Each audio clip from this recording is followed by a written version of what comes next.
Hi everyone, welcome, John here. Today's video is all about scraping HTML tables. This kind of builds on my last video where I did the basics of web scraping, and this actually came about from a Reddit post that I answered in R-Learn Python, where someone was asking for help scraping the Premier League table. I answered that, and I'm going to showcase that answer for you here now. Today we want to expand on my previous video, which was the basics of web scraping, and we're going to be looking at how to scrape information out of HTML tables. Now there's a good chance that if you're looking for information to scrape from the web, that it's going to be stored in a table. So learning how to get that information out is a really valuable skill. The website that we're going to be scraping is the Premier League table, and after the weekend's games, Liverpool are still top of the league. So the first thing that we would want to do is, as always, to view the source so we can see what we're dealing with. So let's get that up here now, and you can see we've got all the information here. A good thing that I like to do to start with is just by searching in the HTML for the opening part of a table tag, which you can just see down here. So if we search for that, we find that we get one match, which is really good, which means we know there's only one table on this website, and hopefully that's the one that we want to find, that we want to get our information out of. And we can see that it is here, and if we look down we can see this team name starting to appear and the points and whatnot. So we know there's only one table, which is really good.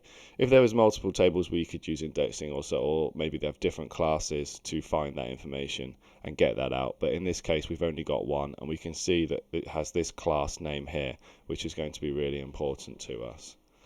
So if we go to our script and start, we are going to need to import the libraries that we need to use, and as last time, that's request and Beautiful Soup. So let's get those imported. Like that, there we go. And as always, I like to set my URL as a variable, and let's get that from the website here, and it's this. Let's put that in there. Okay, great. So now we need to go ahead and use requests to download that information for us. So as before, it was r is equal to requests.get and then our URL. And I never spell requests right. There we go. And to check that we have a good response for that, we can print out r dot and then the status code of that. So hopefully this will give us a 200 response. Yes, there we go. So we know we're getting something back. The next thing we want to do is to get that information that we've just downloaded and pass it with Beautiful Soup. As before, that is soup is equal to Beautiful Soup, and then we pass in r.text like that. And this time we're going to remember to use the html.parser to avoid the errors, the warnings that come up when you run it. So let's print the soup out and see what we get. Okay, just flashed by there. If I expand this, you can see we have indeed got all of the HTML here. Okay, let's get rid of that. The next thing we want to do is to actually find the table itself. So if we go back to the source, we can see that the table has a class of this standing table, blah, blah, blah, blah. So if we copy that and we come back here and we say that the league table is equal to soup.find, because that will find the table element in the HTML, and we say we are looking for a table, and the table has a class. Again, class has the underscore on the end when we're searching for it this way in Beautiful Soup, because it's not the Python thing that is a class itself. And then we pass in the standing table / table call, blah, blah, which is the class of the table we were looking for.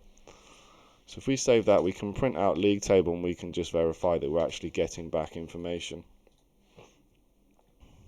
which we are. Just expand this a bit, you can see, here we go, this is all the table information. So now that we've accessed the HTML table itself, we need to pick through all of the different parts and get out the information that we want.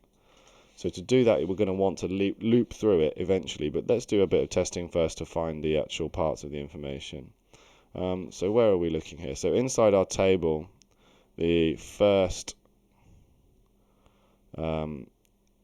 part that is in the body and then a row. Okay, so what we would need to do is we would need to use Beautiful Soup to first look inside the table tag and then the body tag, and then inside that find the row class, and then there's TD, which is basically a cell of the table.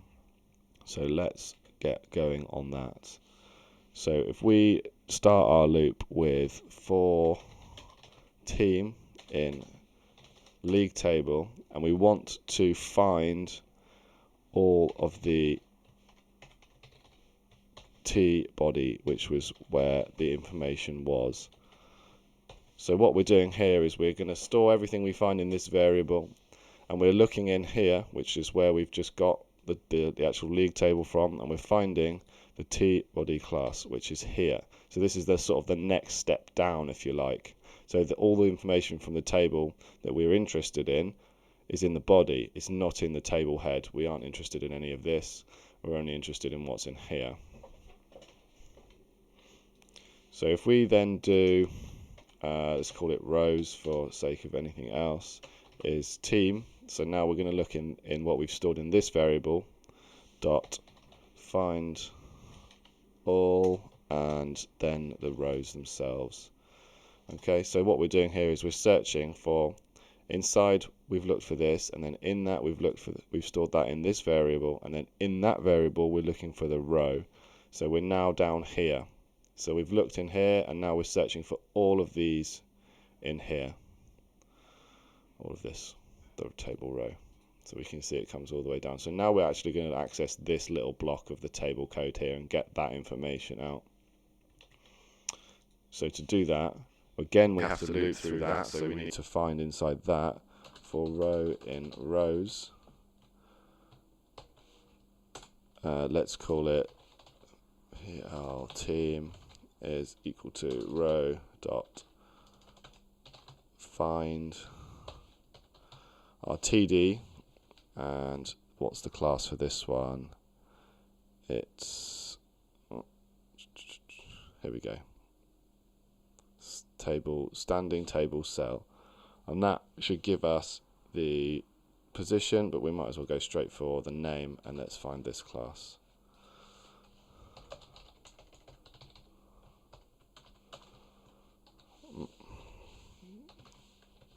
Like that. So let's see what that gives us. See if we print the PL table now. What do we get? The team, sorry. That should loop through all the team names. Great. It did, but we didn't do a .text at the end. So all that we're getting is the full HTML data. So if we do at the end of this .text and we run it again, we should get all the text information out of it. There we go. It looks like it has some extra padding around it, so we can always call .strip as well to remove that padding, the white space, and hopefully we just get a long list of names. There we go. So now we have a long list of names in the order they come through in the table. 1, 2, 3, 4, 5, 6, 7. It's the Arsenal 7th. It's not good. It's not good. So using this method here, we can now find out, for example, the next part of information. So maybe we want to know the points that each team has. So we can find that. So the easiest way to do that is if we look here and we know that this team here, level has 37 points. So that we know that it's this TD class here that has the points in it. Now, we can't just access that by calling the class, because you can see that the class here isn't unique. There's at least 2, 3 or so that have the same name. But what we can do is we can actually use an index to get that number of the class down here. So if we look inside our TR, which is where we are, there are 1, 2, 3, 4, 5, 6, 7, 8, 9, 10 or so.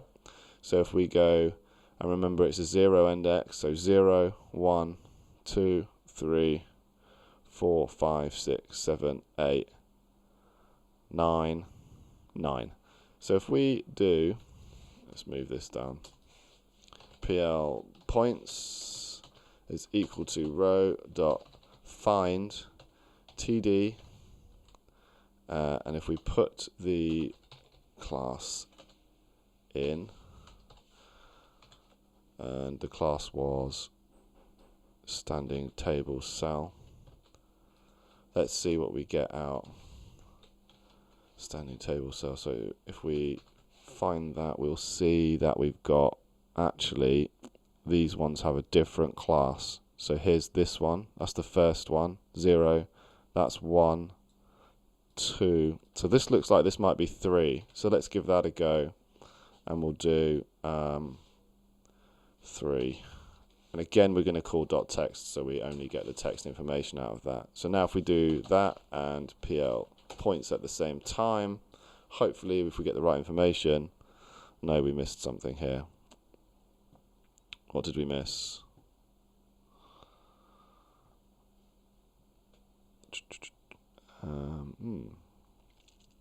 I think we need to do find all, and that will allow us to find every single one, whereas this with find we were only searching for the first one.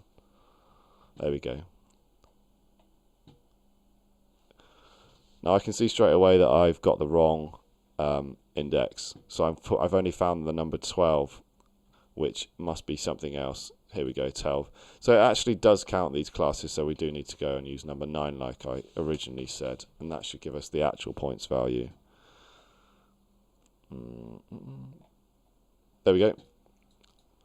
So now we've successfully used finding, and we've gone through the table.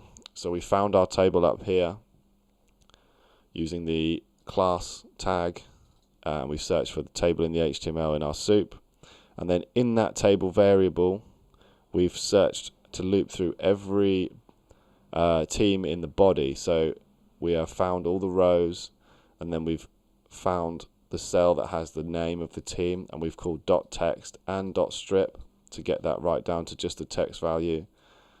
And then we've used the same principle to find the points for the team. We've used the class, and we found that it was the 9th one.